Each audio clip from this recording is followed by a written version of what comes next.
Alhamdulillah, gaskiyar magana na fahimce ka, babu abin da za mu ce da Allah sai dai godiya na farko kenan. Na biyu kuma yadda za ga ana ma'amala tsakanin al'umma daban-daban na ƙasashe daban-daban, za ga mutumin da baka sani ba fata kuma ba ɗaya bace ba, za ga kafin ma kai masa magana ya ma magana yana cewa alaji alaji alaji. Za kuma ga wani ma kai tsaye ma kafin ku gaisa ya zo ya ce ma salamu alaikum, wani ya ce ma ya haki, wani kuma ya ce ma Muhammad. Wannan ba karamin abin alkhairi bane ba ga addinin musulunci. Lallai addinin musulunci ya zo mana da wani abu wanda ya kamata a ce musulmi mun yi koyi da shi. Ma'ana shine zumunci.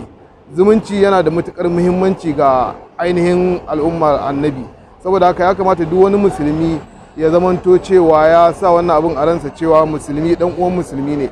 Tun da gashi a yanzu baka san mutum ba fata kuɗe ba, language ɗin ku ba, harshen kuɗe ba, amma kafin ka ce da shi wani abu ya gaishe ka ya ce da kai alhaji, wato ya san musulmi ne kuma ya san ibada ce ta kawo ka wannan guri.